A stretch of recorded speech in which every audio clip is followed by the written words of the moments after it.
We have a dog that really hates the fireworks. So we have this medication we give the dog. It didn't work too well. So last year I took the medication. Great. I didn't care about anything. Is that illegal for me to take dog medicine? Were you having dreams about chasing cars or anything? Welcome to Damn It, Jim, the podcast. My name is Dana Smith, and I'm joined as usual by my good friend, Dan Calzaretta. Hey, Dana, how are you doing tonight? Good. How about you? Yeah, not too bad. And your Christmas holiday, how was it? It was good. I think I gained about 50 pounds. It's about 10 less than I thought I would. So, so you're ahead of the game. Yeah. Now, if I can make it through New Year's without having a stroke or something, that'll be good. So.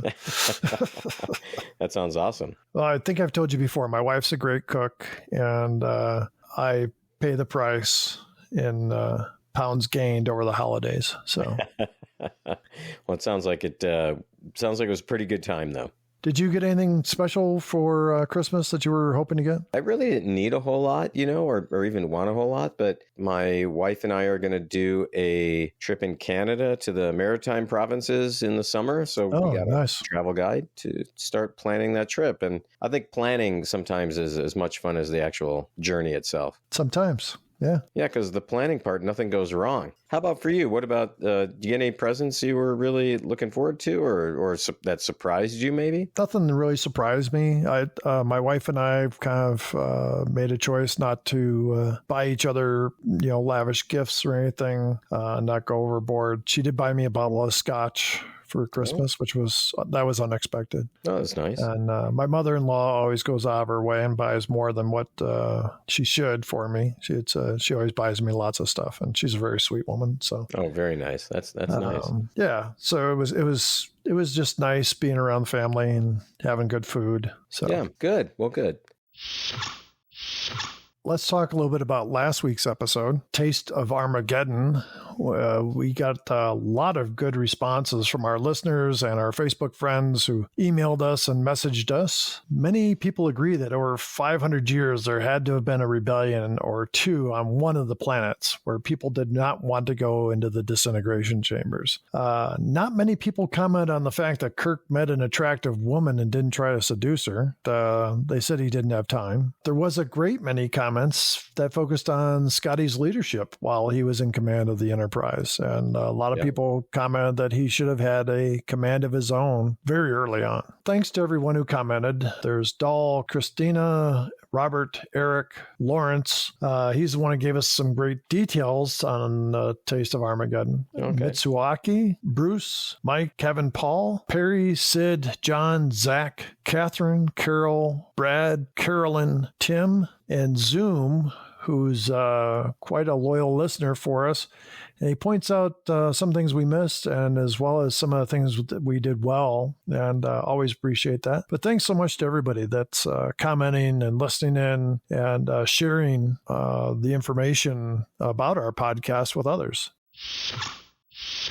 The Enterprise arrives at planet Omicron Ceti 3. And just to be clear, that is not the latest version of the COVID Omicron virus 300 years from now. Oh, good. Because I was worried, in 300 years, COVID's still around and be like, oh boy, those, we're still got to deal with that. Yeah, they've moved everybody to a planet that has it. And there's an episode that we should write. Oh, yeah. Yeah. They did have leper colonies back in the day, right? Didn't they? Yeah. Hawaii was a leper colony. Was it really? Yeah. And with leprosy, did they really just fall off? I mean, you hear that, but is that true? I don't know. There's different types of leprosy. So one is like your arm falls off or your nose. There's the type of leprosy that just is on the skin. I think they're able to control it a little bit better now. But there is a type, I believe, that over time or long periods of time, things fall off. Okay, that's gross. And I don't want to lose our listeners who might be lepers. And so it's not your fault. And maybe we should continue on. Yeah, maybe. So I think the ramble jar probably has already been activated, Dana. Yeah, it's filling up quickly tonight. So yeah. Omicron Ceti 3 is the site of a colony, 150 men and women, that was established in 2264. Unfortunately, the Enterprise's mission is only to catalog its destruction under the bombardment of deadly Berthold rays. So they're expecting to go to this planet and just find dead people. Kirk decides to beam down to the planet once he learns that the breakdown of tissue does not happen immediately. Kirk, Spock, McCoy, Lieutenant Sulu and DeSalle, and Kelowitz all beam down to the planet's surface. When they get there, Kirk says, "Another dream that failed. There's nothing sadder. It took these people a year to make the trip from Earth. They came all that way and died."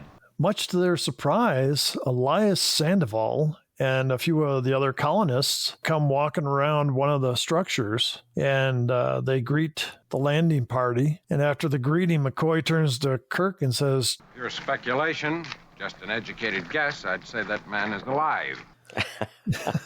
I love that line. Leave it to McCoy to always come up with a witty observation. Yeah. And Sandoval and the other people are dressed in these like kind of brown jumpsuits almost, right? Yeah, kind of greenish brown. Greenish brown. Yeah, they look like they could be, I don't know, UPS drivers or something. Maybe they're UPS drivers in space. You notice that jumpsuit seems to be a big thing in the future. Totally, you're right. You are so right. Many episodes have these jumpsuits. Yeah, what are little girls made of? They had jumpsuits. Yeah. Omicron is an ideal agricultural planet. As Sandoval is explaining this to Kirk and the crew, in walks Layla Kalomi. Yeah, so when they said her name, I heard they said Layla, right? Yeah. And then they say the name, and I stopped it, and I went back because I would have swore they said Layla Jablomi. I was thinking Layla Colostomy, but that's just...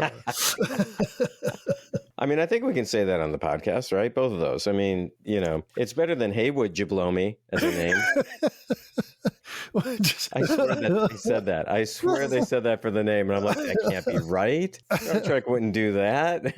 Yeah. Oh, yeah. In walks Layla Kalomi, the botanist. And the music changes, it becomes more lighthearted, romantic. It shows her staring, and I picked up on it right away that she was staring at Spock.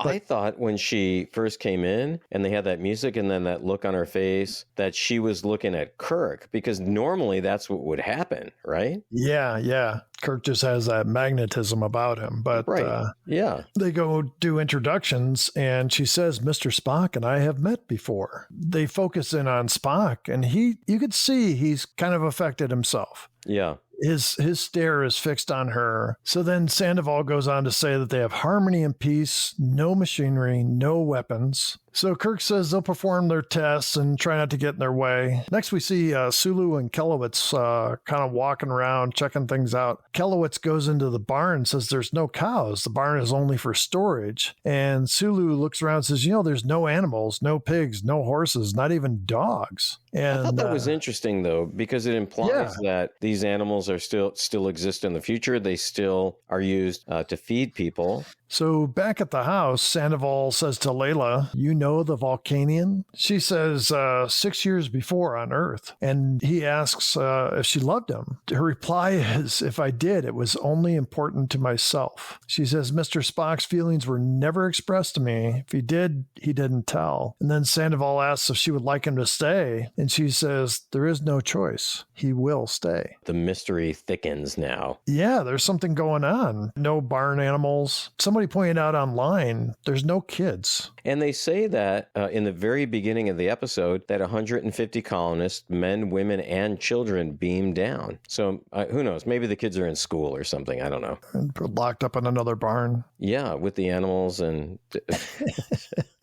So McCoy does medical checks on the colonists, and he says they're all in excellent condition. Spock calls to Kirk and says there are no other animals, only humans and flora. Kirk says, there's no animals. And what happened to the animals? And he says, we're vegetarians. I have been a pseudo-vegetarian from time to time. Yeah. And which is a weird thing since I hated vegetables as a kid. But, and I say it because I would go 4 or 5 weeks without eating any meat. And then I would go and raid a McDonald's or something, But yeah, I was vegetarian for probably 6 years, I'm guessing. Really? Yeah. And then the first meat meal I had after that was a steak. I almost puked my guts. It was just too much. Too much. Yeah. I think you need to ease your way back into Having some meat in your diet. God, I love bacon, though, Dan. I love bacon. Oh, my God.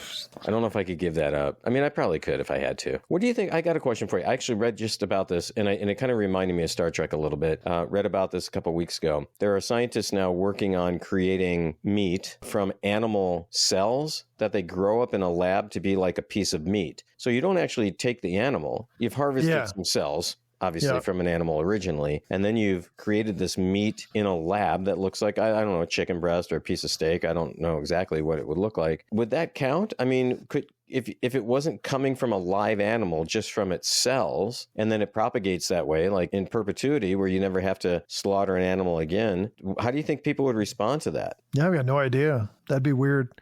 And I've heard that same thing. I've read articles about that as well. And people are saying that it tastes just like beef or it tastes just like chicken. Because it is. It just doesn't come from like the whole animal. But then we risk having an overpopulation of animals. And so sooner or later, you got to kill the animals anyways. But and then you could make it like a gladiator kind of thing. It'd be fun. Man against cow? Was that? Yes, that could be a show.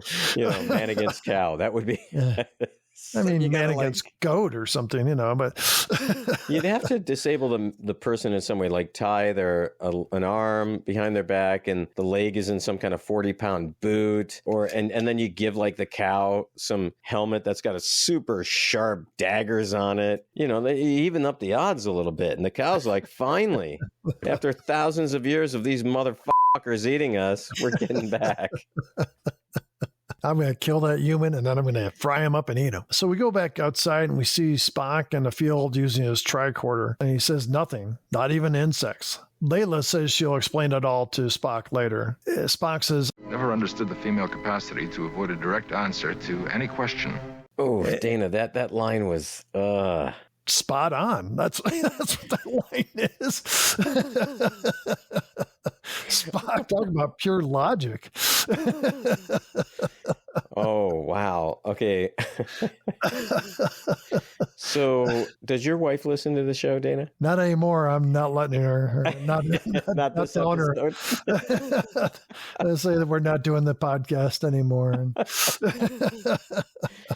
Oh, yeah, I don't know, that line did, Star Trek has had a problem with sexism. We've gone into it every time that it comes up, and this may just be another example of that. I mean, that was in some ways a very un-Spock-like thing to say. Layla says Spock has only allowed people to see one side of himself. Spock kind of gives her this strange look, and then he says things here have basically survived and they should not have, and she says she will show him. So back in Sandoval's house, Kirk is explaining that Starfleet has told him to gather up all the people and get them off the planet. Sandoval goes on to tell Kirk that they are in no danger. Out in the field, Spock and Layla are walking and there's a plant in the foreground. Spock says, you have not described the nature of this thing. And Layla says, it's not important. What is important is it gives life, peace, love. And Spock moves forward closer to the plant that's in the foreground. And Spock says, what you are describing was once known as a happiness pill. You, as a scientist, should know that's not possible. So Layla kind of leads him closer to the plant and says, I was one of the first to find them, the spores. And Spock moves closer, and just as he says spores,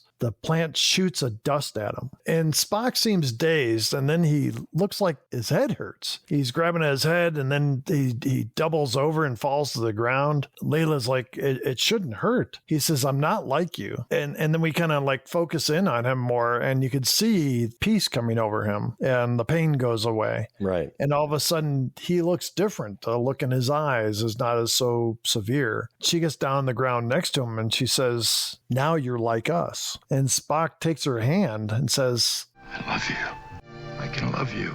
And then he kisses her. Yeah. And this is the first time we've seen Spock kiss anybody. Right. And the way that Leonard Nimoy acts this scene, I thought was really pretty brilliant. That he goes from very cold, logical Spock, not only in the way he's reading his lines, but in his affect, right? The way he looks. And then he goes into a completely different, almost like a different character. Well, and he says, I can love you. I mean, I took that as he had feelings for her, but he couldn't express them. He couldn't say, I love you before. Right. It was like suddenly that was free. So back at the ranch, Kirk is talking with Sandoval, and Sandoval says, we don't need to go. And Kirk reminds them that they need to be taken up in the ship. Kirk is explaining everything about gathering everybody together and getting what they need. And Sandoval says he won't help. So Kirk tries calling Spock, as he hasn't been seen in a while. And we see Spock and Layla under a tree. He's resting his head on her thigh, and he's looking at clouds. And also Spock is in the same dress as the colonists. So the communicator's still buzzing.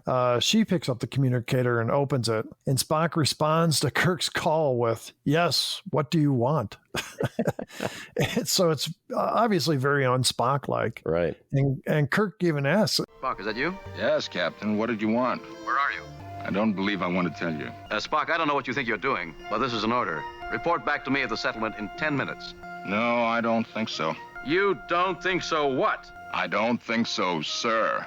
And Kirk asks Spock to report to him immediately, and Spock just drops the communicator and keeps kissing Layla. I think he's found what he'd rather do than be a science officer. Right. Because at this rate, he's not going to be a science officer for long. So McCoy is standing there next to Kirk, and he says, That didn't sound at all like Spock, Jim. I thought you said you might like him if he mellowed a little. I didn't say that. You said that. Not exactly. So then we see Kirk, Sulu, and Kelowitz are walking down the road, and they find Spock's communicator. And then they see Spock, 20, 30 yards away. He's hanging upside down in a tree, and he's laughing with Layla. Kirk and the others just seem totally dismayed. Back with McCoy, he's helping everyone gather stuff together, and they're bringing bags and stuff to this field. And so DeSalle brings up a couple of the plants, like the one that sprayed the spores at Spock. And DeSalle says, I want you to take a close look at these. They're quite interesting. So we go back to Kirk approaching Spock, who's still hanging upside down on the tree. And Kirk says, are you out of your mind? You were told to report to me at once. And Spock replies, I don't want to, Jim. Kirk is still kind of thrown off balance by Spock's whole attitude. And he says, we have to evacuate the colonists. And Spock says, there will be no evacuation, Jim. But perhaps we should go back and get you straightened out. Great. Another great line. This episode had so many great lines, Dana. Kirk, who's completely flustered now, orders Sulu to put Spock under arrest and to stay in his custody until they get back to the Enterprise. And then Spock comes down from the tree and says, very well, come with me. And he takes Layla's hand and they all walk away. They come up upon some of the flowers, and Kirk is kind of trailing behind a little bit. So he's not up in front where Sulu and Kelowitz are. The flowers explode on Sulu and Kelowitz. Sulu is almost immediately all smiles. And Spock says, Mr. Sulu understands, don't you, Mr. Sulu? And Sulu replies with a big grin, yes. Kirk is not of this group. He is still standing back and he's looking at them like they're all crazy. I mean, when I saw this though, Dana, he did get sprayed on. He did get sprayed on, and yet he doesn't change. I think he was just back far enough that it didn't catch him in the face. So Kirk obviously separates himself from the group, and he comes upon McCoy. And now McCoy is all smiles and says he has taken care of everything, old Jim boy. And he's got that southern accent going too, doesn't he? Yeah, it's like twice as bad as it's ever been. Yeah.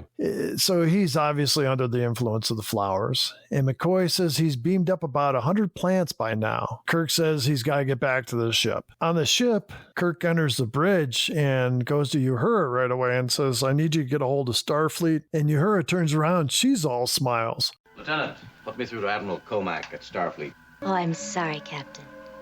I can't do that. What do you mean you can't do that? Follow standard procedure. That's an order. Oh, I know it is, Captain. But you see, all communications are out. Out? Oh, I short-circuited them. Except for ship to surface, we'll need that for a while. It's really for the best, Captain. So next we see Kirk going down the hall, and several crew members are standing in line waiting to beam down to the planet. Oh, it looked like they were all in line to go to the bathroom. That's what it looked like. And there were like 15 or 20 of them. And they're just waiting to go into this door, right? Yeah, it's like waiting to go to the bathroom at a concert. Yeah, that's exactly what I was thinking. That's exactly right, at a concert. Kirk orders them back to their stations, but they refuse. They just kind of ignore him. And Kirk says to one guy, this is mutiny. And the crew member says, yes, it is. Just real casual. Like, next we get the captain's log. He says the pod plants have spread spores throughout the ship. Under their influence, my crew is deserting to join the Omicron colony, and I can't stop them. So Kirk does call down to the planet and ask McCoy for help, but McCoy says he's not interested in running tests. He asks Kirk if he has ever had a real Georgia mint julep, and Kirk says he's not interested in that. He needs tests run to understand what is going on. And McCoy responds, who wants to counteract paradise, Jim boy? And then he hangs up on Kirk. Kirk beams down to the planet. We see Sandoval and Spock are drinking tea as Spock explains that nearly the whole complement of the ship has beamed down. Kirk comes in and asks for McCoy, and Spock says he was going to find a mint julep. He says, that's a drink, Jim. Just like maybe you could use one. Yeah, or several. So then Sandoval asks Kirk to join them. Kirk says, in your own private paradise? Sandoval says, they have no wants or needs. The spores give them complete health and peace of mind. And Spock adds, it's a true Eden, Jim. Kirk says, no wants, no needs. Man stagnates if he has no ambition, no desire. Kirk says he's going back to the ship. So back on the ship, Kirk enters the bridge, and the bridge is empty. Kirk calls to engineering, he calls Scotty, he calls bioengineering, and then he does a general page, and he gets no response. So he is completely alone on the ship. Right. Kirk goes to the helm and he sits down. He says, I'm beginning to realize just how big this ship really is. So the camera kind of pulls back and we see one of the flowers in front of the helm, and it kind of raises up to an erect point. It sprays, and this time it's a direct hit on Kirk. In a moment, he's smiling, and he's been made part of the colony, essentially. I don't know another way to put it. Yeah, no, that's it. And that's so exactly right, yeah. He calls down to Spock and says, I've joined you. I understand. And he says he's got to pack a few things, and then he'll beam down. So he goes to his quarters to pack. He pulls out a suitcase and he's packing stuff in the suitcase, right? Yeah. The suitcase doesn't look futuristic at all. It looks like a Samsonite from the 60s. Yeah, exactly. I think that's probably what it was. You think they would have at least made it look a little more futuristic. My dad had one almost exactly like that, and my dad was far from futuristic. So he pulls out a case from his safe and opens the case, and we see it's some kind of a metal. It's a ribbon with a metal on the end, and he changes a little bit. It seems like for a moment he's kind of snapped out of his daze and doesn't seem quite as happy-go-lucky. And then a moment later he closes the case, and the next thing we see is him coming into the transporter room, and he sets his 1960s Samsonite suitcase on the transporter pad. Right. And then he goes back to the transporter console, and you could see he's struggling some. And he starts saying no. He says, I can't leave. And he makes a fist and brings it down hard on the transporter console. And then he's changed. He then says, violent emotions, anger, and he's back to himself. Kirk realizes that to take the ship back, he'll need Spock's help. He comments that Spock is much stronger than the ordinary human being. Aroused, his strength could kill. So he calls down to the planet and to Spock, and he says he needs Spock's help. So Spock beams up, and we see Kirk is there with a club in his hands. So Kirk calls Spock. All right, you mutinous, disloyal, computerized half-breed. We'll see about you deserting my ship. The term half-breed is somewhat applicable, but computerized is inaccurate. A machine can be computerized, not a man. What makes you think you're a man? You're an overgrown jackrabbit, an elf with a hyperactive thyroid. Ship. I don't understand. Of course you don't understand. You don't have the brains to understand. All you have is printed circuits. Captain, if you'll excuse me. What can you expect from a simpering, devil-eared freak whose father was a computer and his mother an encyclopedia? My mother was a teacher. My father, an ambassador. Your father was a computer, like his son. An ambassador from a planet of traitors. Captain, please don't. You're a traitor from a race of traitors. Disloyal to the core. Rotten like the rest of your subhuman race. And you've got the gall to make love to that girl. Does she know what she's getting, Spock? Carcass full of memory banks who should be squatting on a mushroom instead of passing himself off as a man. You belong in a circus, Spock, not a starship. Right next to the dog-faced boy. At this, Spock finally snaps and attacks Kirk. Spock knocks down Kirk, and then he picks up like this metal footstool thing. Yeah, what was that? Shelf or something? I know. What was that just doing in the transporter room? And he prepares to smash Kirk with it. And then Spock suddenly changes, and Kirk apologizes, but says it had to be done and was painful to him. And he rubs his shoulder, says in more ways than one. Yeah. And Spock seems sad in some ways that the spores are gone. Kirk explains that anger disrupts the spores, and that's why he had to make Spock mad. Spock points out that initiating a brawl between 500 crewmen and colonists is hardly logical. Kirk says he wants Spock to help him build a subsonic transmitter. I didn't know what a subsonic transmitter was. I didn't really know, but I thought, well, subsonic means below the level of hearing. It was my guess, but I didn't know what the purpose of it was. So next we see Kirk and Spock are working on the bridge. They're under one of the consoles, and Spock says they'll not hear this, more of a sensation, a feeling. And Kirk says as if someone put itching powder on their skin. Real quick, did you look at the area they were working in? Did you pay any attention to that? I did. What did you see? Well, one of the things I saw was kind of over on Kirk's side. There was something that was either an old ashtray or is like a pulley wheel. It just kind of stuck out to me that it didn't belong in there. Yes. And then, there's some wires and stuff that they're fiddling with, whatever. Yeah, it was maybe, I was trying to think about, to the people of the 60s, 1967, would this have seemed futuristic? I mean, there were some resistors in there, some capacitors. To me, it just looked like a mess. So the next thing we see is Sulu and DeSalle working together in the field, and they bump into each other, and then they start fighting. And then we see Sandoval as he's approaching McCoy. And McCoy is sitting under a tree with his mint julep. Sandoval says, "I've been trying to figure out what kind of work we can have you do, as we do not need a doctor." And McCoy seems to take offense to this, and he stands up and he says, "Would you like to see how fast I can put you in a hospital?" That's my favorite line of the show. Yeah. Well, McCoy did not want to be told that he had to work. I mean, he was going to drink that mint julep and he was going to relax and just, not do anything. Yeah. And Sandoval says, "I'll assign you to whatever work I think is needed." And McCoy says, "You better make me a mechanic so I can treat little tin gods like you." Another good line. Yeah.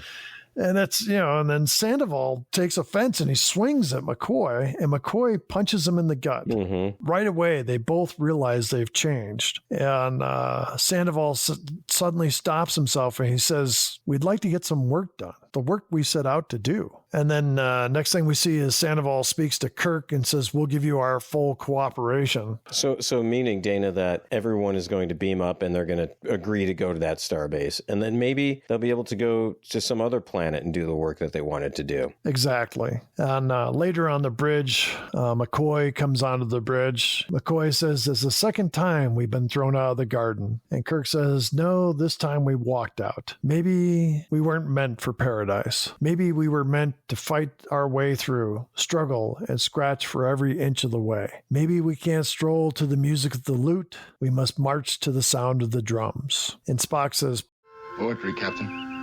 Non-regulation." So what did that mean, Dana? You cannot say, you can't speak poetry on the Enterprise? I mean, what does that mean? I mean, you're a poet. You are actually a published poet, Dana. How does that make you feel? I just thought it was weird. I mean, it's apparently in Starfleet, you can disrupt whole planets and kill aliens, but you can't recite poetry. No, that's verboten. No way on the poetry. Kirk looks at Spock and says, "We haven't heard from you about Omicron SETI 3. And Spock says, "I have little to say about it, Captain.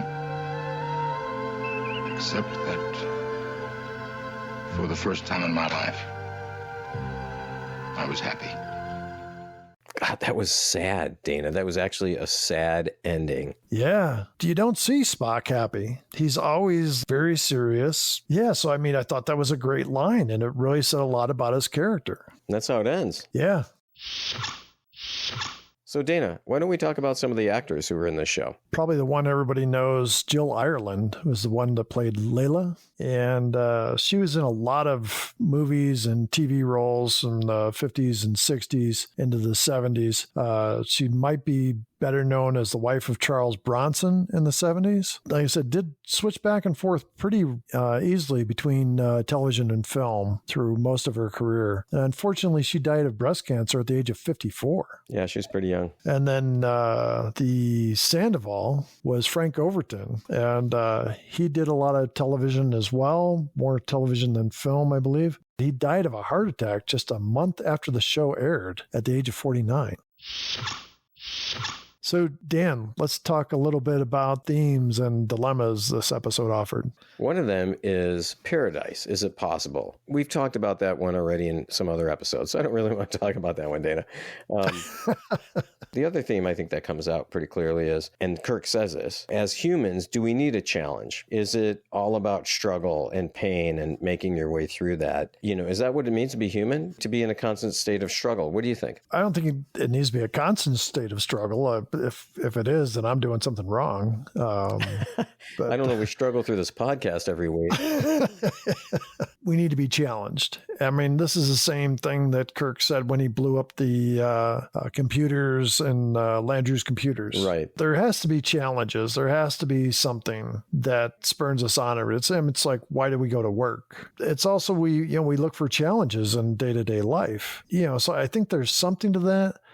His comments at the very end, where he says, maybe we can't stroll to the music of the lute. We must march to the sounds of the drums. Sounds kind of militaristic. There's something to that. I think we have to kind of like dance to both. Oh, that's a good You know what point. I'm saying? Yeah, that's a great point. Yeah. Because without one, the other one's not as appreciated as much. Yeah. And so I just don't think that there is such a thing as paradise, like we've mentioned in the past. Yeah. And I don't think it can be all one or the other. So it's not just all sitting under a tree drinking mint juleps. Exactly. So a couple of years, I'm planning on testing that theory out. But well, I think this is why some people really dread retirement, is they have no clue what they're going to do. Yeah. And so that's one of the same things that I found in this is, does life have meaning or substance without conflict and struggle? Again, I think it all has to be balanced. Dana, what did you notice? What were some dilemmas that you saw? The big dilemma for Kirk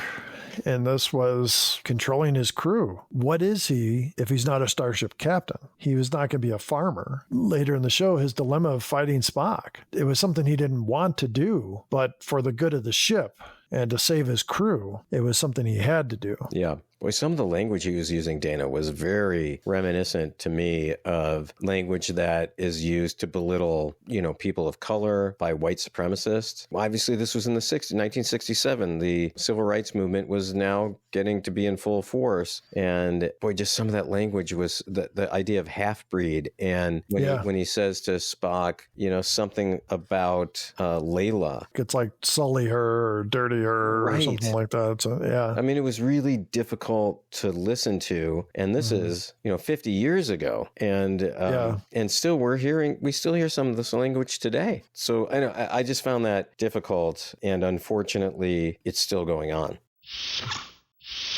Dana, what were some of your best parts of this episode? It's an obvious one, but the love story between Spock and Layla. I liked that they had known each other before, and he had never been able to show her love before. It was such a different side of Spock. It was really neat to see. Dan, you got any favorite parts? Yeah, the part where Uhura tells Kirk that she can't contact Starfleet, and I just love how Nichelle Nichols plays that. Just a great, great line. And then Kirk's reaction to it as well. I really loved it. How about another best part for you? McCoy's lines to Sandoval at the end. Classic McCoy. Anything else that stood out to you? The final line by Spock, where he says, for the first time in his life, he was happy. It was very poignant, and I thought a great way to end the show, and it really gave us an insight into Spock. How about a worst part for you, Dana? When Kirk is alone on the bridge and he goes and sits at the helm, you can't see the flower. And you can see from the wide shot 2-3 feet in front of the helm, and there's no flower there. Yeah, just empty. And so it bothered me that when he goes and sits down there, he's obviously putting himself in position to be closer to the flower, and then it stands up and shoots him. It's continuity. Yeah. It's just a little thing, but I couldn't help but notice it. How about you, Dan? Was there something else that you didn't like about this, or something you think is a flaw or not your favorite part? Yeah, there were no counts in this episode. We did not increase any of it. We better get some pretty soon, Dana, or I might just stop doing the podcast. How about another worst part for you, Dana? What was it that turned Kirk back to normal? Was it the metal? Yeah. And I mean, was it he's got old Samsonite luggage? It was clear why people on the planet changed, but it wasn't really clear for Kirk. I agree with you. That just kind of bugged me, and I kept thinking about that. So, Dana, anything else that was a worst part for you? The fight between Kirk and Spock. I don't think they needed stuntmen. Maybe there's a law or rule, a stuntmen union, where if you're going to punch something that bends or breaks, that you got to have a stuntman do it. It just seems silly. So, Dana, tell us about some things that happened when the show came out. Well, Dan, the show aired on March 2nd, 1967, same day as the 9th Grammy Awards. I thought the Grammy Awards have been around for a long time, but apparently I was wrong. Well, if it was the 9th, that would have put that in... 58. Thank you. 50, yeah. 58? 59. 59. What? 58? 58. 58. God, our math, Dana. Our math, holy cow. Well, let me take my shoes off and do some counting here. But that 1958, that's still a long time ago, Dana. Well, I meant at the time. You know, I thought it would have been like the 35th or something. Okay, well. So Frank Sinatra won Best Record for Strangers in the Night. I hate that 1967. I hate that song, Dana. Hate it. Michelle by the Beatles won Best Song. I love that song, but I hate Great Strangers song. in the Night. Hate it. Did I tell you that? I hate it. I've got the message. So I'll be sending you Frank's greatest hits for next Christmas. Well, you like the Beatles a lot. What about Michelle? What do you think of that song? It's just a beautiful song. It is. Funny note about that. I just heard an interview with Paul McCartney not too long ago where he said that was based on something he played in high school. He would go to parties. And he said he would pretend he's French. Really? And he says he would sit in a corner and like play guitar and sing this kind of French love song, hoping to impress the girls so that they would throw themselves at him. Oh, did it work? Or? Yeah. He said not so much. Oh. Yeah, and he says his French was pretty bad. He only knew a few words. And so he said that little did he know that, a few years later, girls would be throwing themselves at him for singing, "I Want to Hold Your Hand." Yeah. Wow. So, weird. That's funny, though. Very interesting. Yeah. In the U.S., number one song was Ruby Tuesday by the Rolling Stones. I do like that song. Yeah, that's a pretty good song. And in the U.K., wow, I almost forgot about this. Release Me by Engelbert Humperdinck. This was one of my mom's favorite songs. Really? I remember it would come on the radio, and the only time my mom turned up the radio, Engelbert Humperdinck or Tom Jones. Not a whole lot else happened on that date in 1967, but on March 1st, Brazilian police arrested Franz Stangl. He was the ex-commander of Treblinka and Sobibor extermination camp from World War II Germany. Wow. On that date also, March 1st, Queen Elizabeth Hall opened as a music venue in London, England. And on March 4th, the first North Sea gas is pumped ashore at Easington, East Riding of Yorkshire. Well, some interesting things happened. Yeah. But I think the most interesting thing that happened on March 2nd was this episode. I think you're right. Yeah, absolutely. So, Dan, let's get to our counts. Oh, Dana, I'm just depressed. Just depressed about this. Dead crewman count, Dana. Zip. 0. We didn't get any this week. I don't even think we got close, really. I mean, even with some of the fights, it's not like someone picked up a hoe and was about to bash someone's head in. 0, stuck at 25.5. How about the shirtless Kirk, rip shirt Kirk count? Zilch. We had an opportunity, though, didn't we? Yeah, with him fighting Spock. Yeah. Yeah, exactly. I thought that might happen. But nope, 0, stuck at 9. How about the he's dead count? No crewman died, so no reason for him to say it. Yep, 0, stuck at 3. I'm a doctor, not a fill in the blank. This is my favorite one, and there's none. But he did have make me a mechanic so I can treat 10 gods like you. Yeah. Yeah, I mean, he had some good lines. Yeah. Well, and we've come close a couple of times, haven't we? This one I would say is pretty close. We've had a couple of other episodes where we've come close, but just haven't quite crossed the finish line. So 0 this week or second one. Supreme being count? 0. Yep, the spores don't count, so we are stuck at 4. So, Dana, we're going to take next week off to celebrate kind of the New Year's. Our next episode will be Devil in the Dark, and that will be on what date, Dana? Friday the 13th. Oh, yeah, so kind of a scary time, maybe. I don't know. We'll have to see. We'll have to see. But it'll be the first episode of the new year. Yeah, that'll be exciting. Yeah, it will be exciting. Okay, Dan, that's all we got for this week. And looking forward to the new year as we continue on. Yeah, we don't have many more, that's for sure, before we wrap up the first season. And once again, Dana, it's been a lot of fun. I always enjoy these. Thanks for doing this podcast. And I will see you in a couple weeks. Have a great New Year's. Yeah, Dan, I'll see you next year. And as always, I'm loving the hell out of this. And it's just a lot of fun. And to all the people that tune in, thank you for your time. Appreciate all the feedback we've been getting. So keep it coming. Live long and prosper.